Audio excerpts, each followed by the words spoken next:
দরবারে, হ্যাঁ হাক্কানি পীরের দরবারে যাওয়া নিষেধ আছে, ফুরফুরায় যাওয়া নিষেধ আছে। কেন? ফুরফুরার পীর সাহেব আবু বকর সিদ্দিক সাহেব আশরাফ আলী থানভী রহমাতুল্লাহ আলাইহি, আমার কাছে কিতাব আছে তালিমে তরিকত, কিতাবের নাম কি? তালিমে তরিকত। তাতে সাইফুদ্দিন সিদ্দিকী সাহেব যে মারা গিয়েছে সে লিখছে, মানে আবু বকর সিদ্দিক সাহেবের কোট নকল করতে গিয়ে লিখছে আশরাফ আলী থানভী রহমাতুল্লাহ আলাইহি। তাহলে বুঝতে হবে যে সে তাহলে সেই দলের লোক, তাই না? কি আমরা কাকে রহমতুল্লাহ আলাইহি বলবো গো? আরে বলবেন তো? আরে হ্যাঁ না বলবেন তো? কাকে রহমতুল্লাহ আলাইহি বলবো? আলা হযরতকে রহমতুল্লাহ আলাইহি বলবো, মওলা পাককে রহমতুল্লাহ আলাইহি বলবো, হুজুর মেহর আলী আল কাদরিকে রহমতুল্লাহ আলাইহি বলবো, হুজুর জাকির আলী আল কাদরিকে রহমতুল্লাহ আলাইহি বলবো, হুজুর তুফাইল আলী আল কাদরিকে রহমতুল্লাহ আলাইহি বলবো, হুজুর রওশন আলী আল কাদরিকে রহমতুল্লাহ আলাইহি বলবো, আমার গাস পাককে রহমতুল্লাহ আলাইহি বলবো। আরে রহমতুল্লাহ আলাইহি তো দূরে থাক, রাদিয়াল্লাহু তাআলা আনহু বলবো। হ্যাঁ, শুধু তাই নয়, যত আউলিয়ায়ে কিরামরা রয়েছেন সবাই হচ্ছে রহমতুল্লাহ আলাইহি। একবার দরুদ পাক করুন।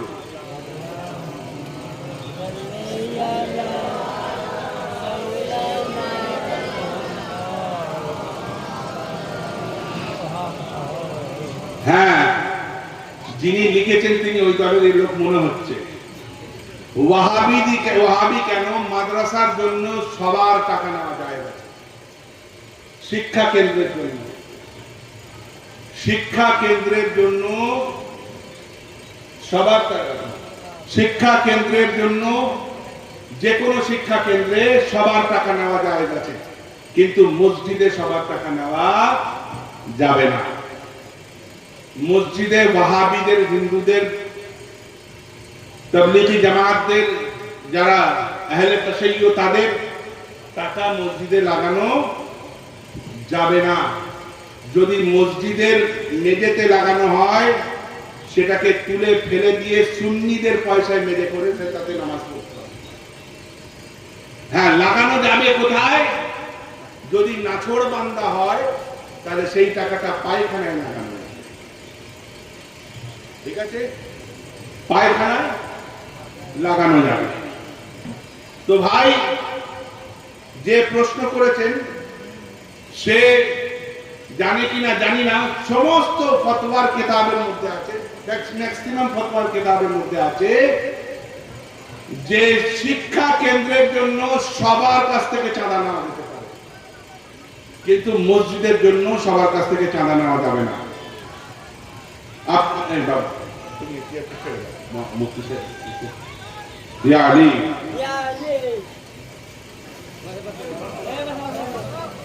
বসো, নারে তাকবীর, বসে যাও, নারে তাকবীর, নারে তাকবীর, নারে রিসালাত, নারে রিসালাত, নারে হায়দারি, নারে হায়দারি, নারে গৌস, নারে গৌস। এখানে বসো বাবু, তুমি এখানে বসো। নারে গৌস, না এখানে বসো না।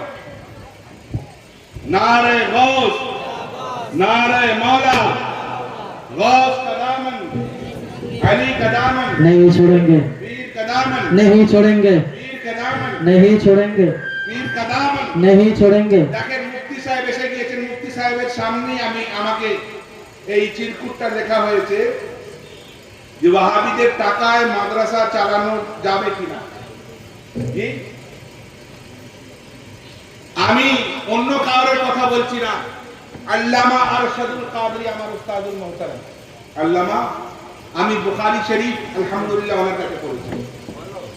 ওনার জ্ঞান, উনি আসমাউর রিজাল পড়তেন কিরকম জানেন?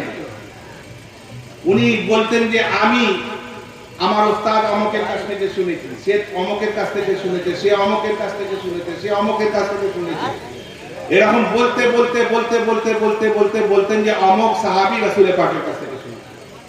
এইভাবে রাবিয়ানদের নাম বয়ান করতে সে আল্লামা আরশাদুল কাদরি ইন্দিরা গান্ধীর কাছ থেকে, আমাদের তখনকার প্রধানমন্ত্রী ইন্দিরা গান্ধীর কাছ থেকে পুরো মাদ্রাসার খরচা নিয়েছিলেন। এবং এরকম কিছু এমন আছে যারা সুন্নি নয়, তারা আল্লামা আরশাদুল কাদরীকে সম্মান করতেন, তারা এসে টাকা দিয়ে গিয়েছেন, সেই টাকা তিনি গ্রহণ করেছেন। কিন্তু মসজিদে,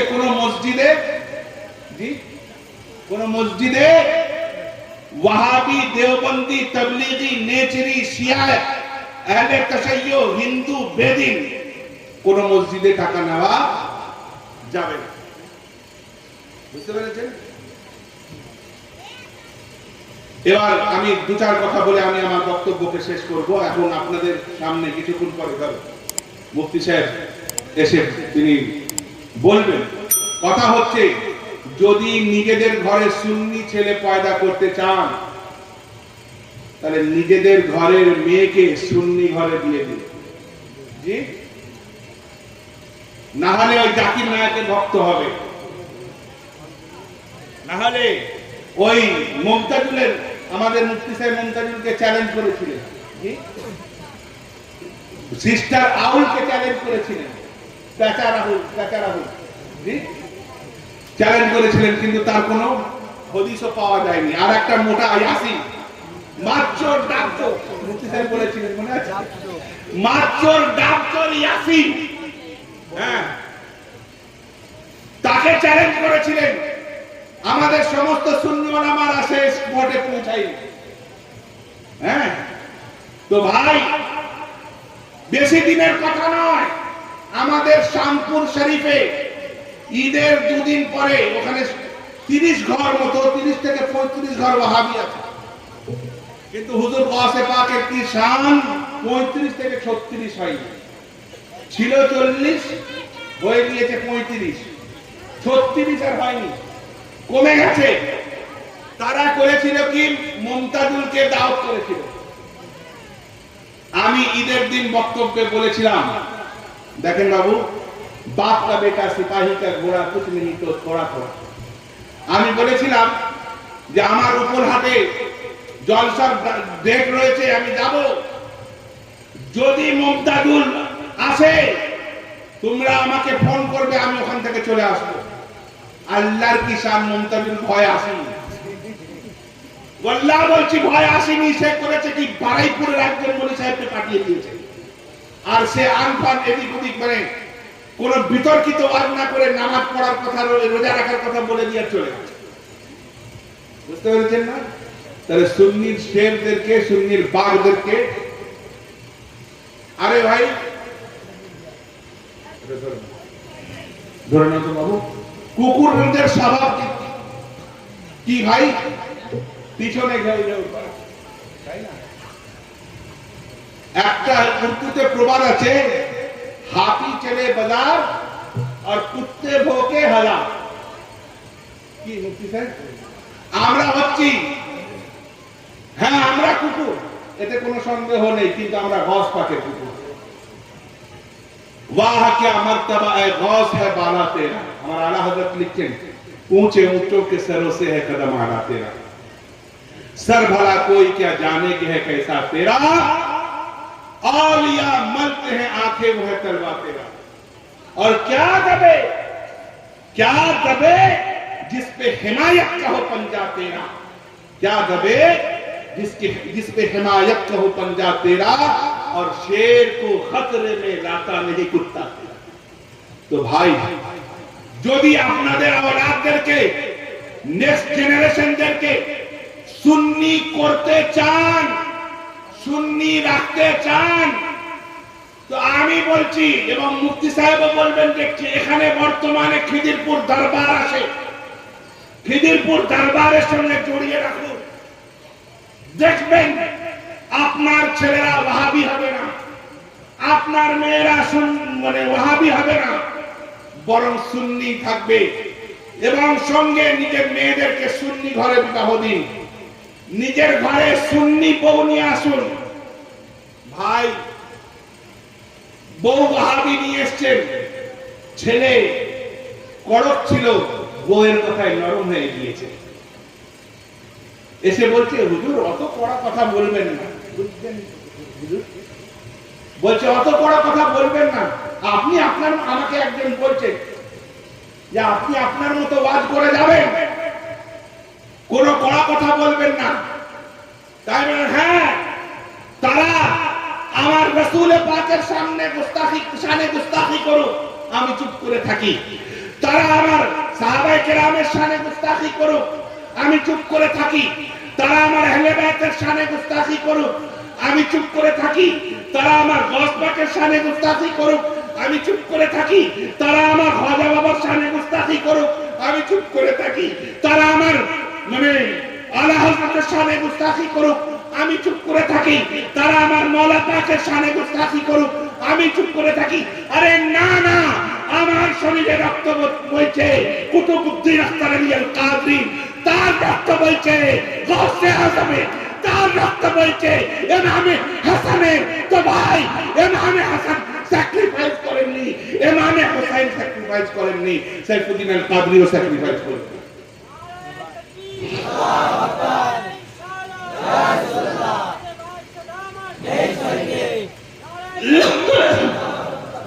আজিজানে গ্রামী, সেই জন্যই বলছি যে দেখেন, বাপ যদি শিক্ষিত হয়, মা যদি শিক্ষিত হয়, তবে ছেলে শিক্ষিত হয়। বাপ মূর্খ, মা মূর্খ, আর ছেলে যদি শিক্ষা অর্জন করে আসেও, তাহলে কিন্তু সেই শিক্ষা মধ্যে গভীরতা থাকবে না।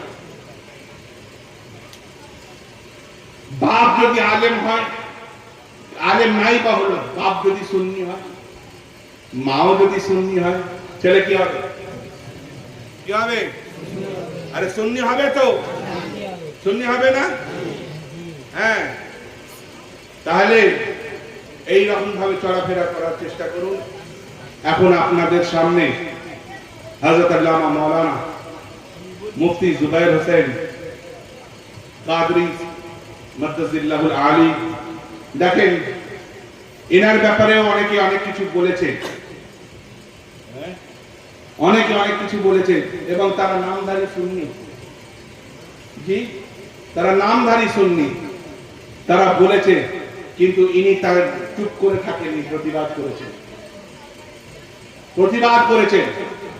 তো ভাই, সেই জন্যই বলছি যে আপনারা এখনো সময় রয়েছে। এই দেখুন, প্যালেস্টাইন জানেন তো, প্যালেস্টাইন, আপনারা ইতিহাসে ইসরায়েল বলে কোনো দেশ খুঁজে পাবেন না।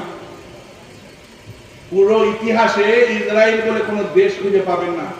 ফিলিস্তিন বলে একটা দেশ ছিল। যখন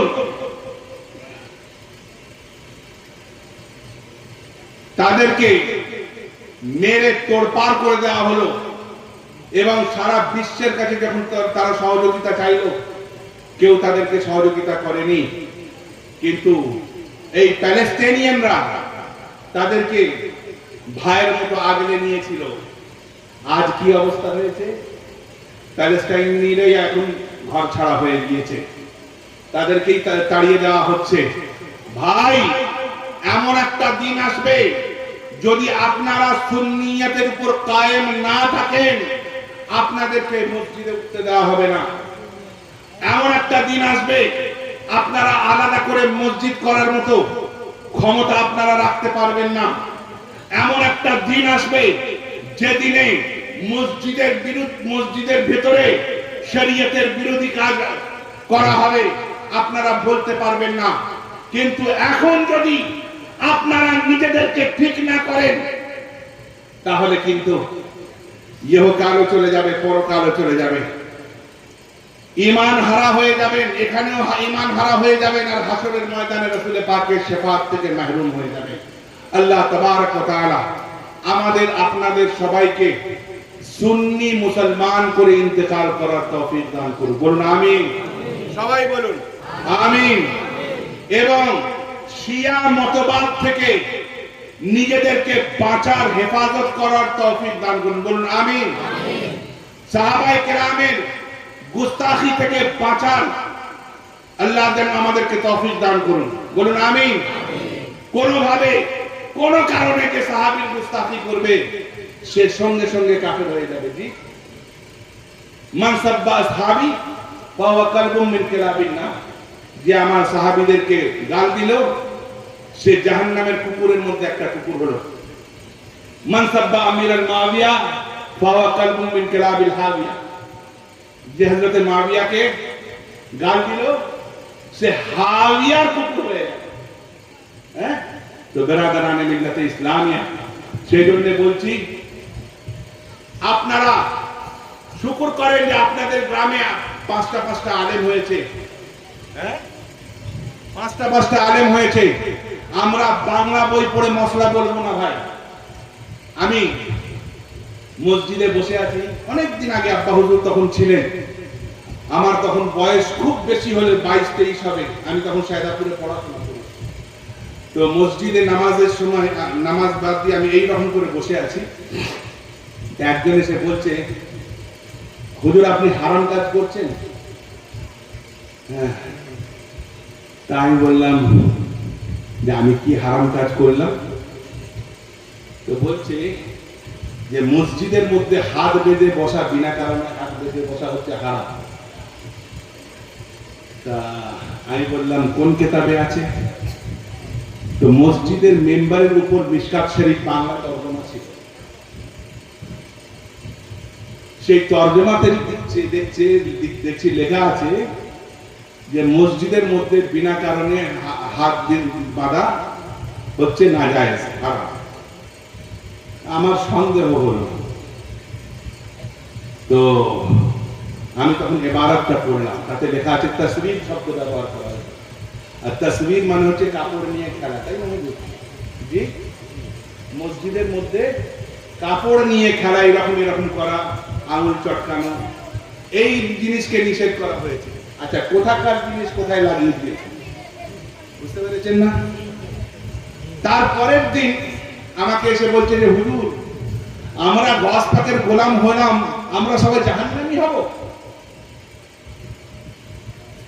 আমি বললাম কোথায় পেয়েছেন? তো হচ্ছে একটা বাংলা কিতাব নিয়ে এসছে, তাতে লেখা আছে যে কাদিরিরা জাহান্নামী হবে। জি, और कदीरी के वजह कादरी, বুঝতে পেরেছেন? কাদরি আর কাদিরি, কাদিরি মানে হচ্ছে কি, যারা ভাগ্যকে বিশ্বাস করে না। হ্যাঁ, মানে নিজের ভাগ্য নিজে তৈরি করতে পারে, তাদের এই বিশ্বাস, তাদেরকে কাদিরি বলা হয়েছে। তো বলছে যে কাদরিরা সবাই জাহান্নামে যাবে, তো আমরা গস পাকের গোলাম হয়ে কি করছি? তওবা তওবা তওবা, আস্তাগফিরুল্লাহ রাব্বি। তো ভাই, বাংলা কিতাব দেখে কোনো মশলা যাচাই করবেন না। আলহামদুলিল্লাহ আপনাদের গ্রামে আলেম ওলামারা আছে, পাশের গ্রামেও আছে, বাহির চড়াতেও আছে, সাহেবনগরেও আছে, নসরতপুরেও আছে, মাঝের চড়াতেও আছে, ঘোলাপাড়াতেও আছে। আপনারা তাদের কাছে মশলা জেনে মশলা বয়ান করার চেষ্টা করবেন, না হলে ভুল মশলা বয়ান করার জন্য আপনাদেরকে গুনাহগার হতে হবে। ওয়া আখিরু দাওয়ানা আলহামদুলিল্লাহি রাব্বিল আলামিন। আসসালামু আলাইকুম ওয়া রাহমাতুল্লাহি তাআলা ওয়া বারাকাতুহু। এখন আপনাদের সামনে আমাদের দেখেন, আমি কিন্তু এনার কাছে শিক্ষা অর্জন করিনি, কিন্তু তবু আমার ওস্তাদ ছিল। কেন বলুন তো? আমাদের ওস্তাদের সঙ্গী এনারা। জি, মৌলানা মুফতি মকবুল হোসেন সাহেব, মুফতি মুমতাজউদ্দিন সাহেব, মুফতি ওয়াইজুল হক সাহেব, মুফতি আবুল কাসিম সাহেব, ইনারা হচ্ছেন আমার ওস্তাদ। সেই সূত্রে ইনি আমাদের ওস্তাদ তুল্য। যাই হোক, আরেকটা জিনিস জানবেন ভাই, মানির মান মানি রাখে, মানির মান মানি রাখে। আমি এইটুকু কেন বললাম আপনারা বুঝে যান। হ্যাঁ, যাই হোক, এখন আপনাদের সামনে আসবেন, বক্তব্য করবেন। আমি কিছুক্ষণের মধ্যে হয়তো আমি বিদায় নিয়ে নেবো। আমি আরেকটা কথা, আলহামদুলিল্লাহ বাংলাদেশে আপনি একটু দোয়া করবেন, একদম ৪৫০০ ওয়াহাবীদের গড়ের মধ্যে মাদ্রাসা কায়েম করেছে, এবং মাদ্রাসার নাম দিয়েছি মাদ্রাসা দারুল উলুম কুল উর্দু। গুলশানে গৌসিয়া হোসেন, হ্যাঁ এই নাম দিয়েছি। আমি এখান থেকে গিয়ে বাংলাদেশে চলে যাব, গিয়ে ওখানে শিক্ষক নিয়োগের একটা ব্যাপার রয়েছে, সেই শিক্ষক নিয়োগ করা হবে। যখন মাদ্রাসা কায়েম করার চিন্তা ভাবনা হয় তো আমাকে গুলি মারবো বলেছিল। আমাদের 83 ঘর, মাত্র 83 ঘর হলো, আর ওরা হচ্ছে 4,500 ঘর। আমি যখন বুনিয়াদ কাটবো আমার কাছে খবর এলো, হুজুর আপনি এখান থেকে চলেন। আমি বললাম কেন? তো বললো যে ওরা সব পিস্তল নিয়ে আসছে, বলছে বোম মারবে, কলকাতা থেকে এসে এখানে কুফরি ছড়াচ্ছে। তাহলে দেখো আজ মরলেও মরতে হবে, কাল মরলেও মরতে হবে। তো যদি আজকে মরি ওদের গুলিতে বা ওদের পিস্তলে বা ওদের বোমে, তাহলে কি হবো? কি হবো? শহীদ হব।